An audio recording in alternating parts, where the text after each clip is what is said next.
You'll look just like him if you do them. Yeah, so this is the secret right here, to be Mr. Olympia.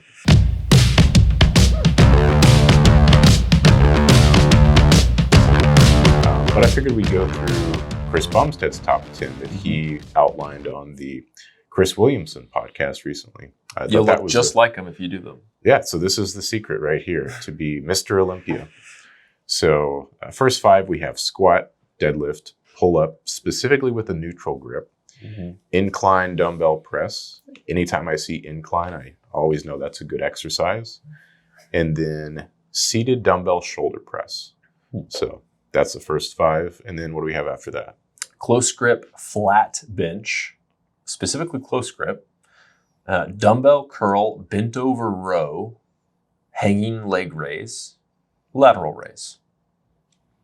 So hitting everything but calves, it seems like. Yeah. And posterior delt, bent over row, nope, not really hitting. Lateral raise, if you do bent over lateral raise, I guess. Yeah, depending on the angle. You might get a little bit of, you probably get some trap work with your bent over rows. Yep. People aren't going to be able to totally eliminate their trap use there. Chris Bumstead definitely hits posterior delt, but maybe it's not his top 10. Maybe it's not. Maybe it's number 11. It's really a very good list. No Olympic lifting on here, so I didn't see any cleans or jerks or snatches. Thrusters? I didn't see even a thruster. I actually really love thrusters, by the way. I might actually put that in my top 10 because I think the scenario was if you're going to have 10 exercises to do the rest of your life. Well, for me, that's a fairly decent full body workout, and you can also get cardio that way. Yep. Whereas, I can't get cardio doing ankle extensions and elbow flexions. True. And if you do a max weight thruster, you can do a lot of weight because you can do a lot more weight than you can strict press. That's for sure. Because you use momentum. You probably can't get up to what you can front squat.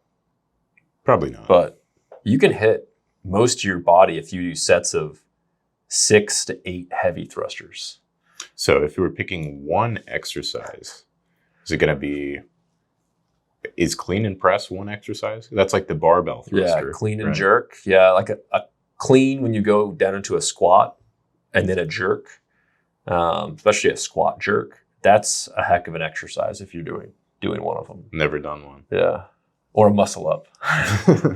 That's injury prone exercise, but it does work pulling and pushing both. So there's definitely, it's a high yield exercise. That's kind of getting more into gymnastics. What about handstand push-ups?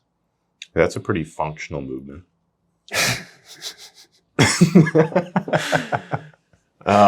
Maybe functional if you're doing them in a competition, but I don't know. Some of them, like deadlift, you just have to include deadlift because even though you're essentially basically doing a deadlift at the start of a snatch, you're doing a snatch grip deadlift into a snatch, and then with the clean, you start with a clean grip deadlift.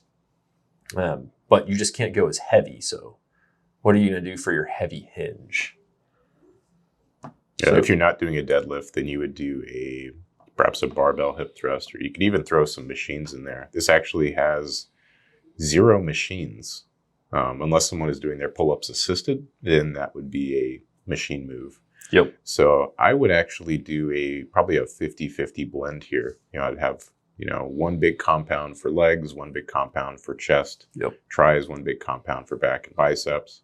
And then I would probably sprinkle in machines as well, maybe 4 or 5 exercise machines, just because having done this for the past probably 3 weeks now, I feel like the recovery is a lot better to the point where I'm actually considering like, hey, I could actually do whole body 3 times a week and recover from that. Yeah. I don't enjoy that training as much. I tend to go like push-pull legs because I enjoy putting more intensity in less frequently.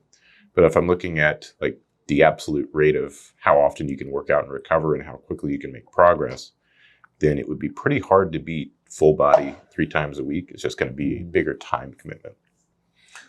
Yeah. I think that's essentially how our friend Derek works out.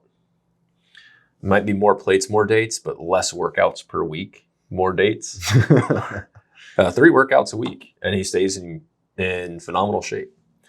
But he's also kind of an outlier in terms of high yield efficiency in all areas of life.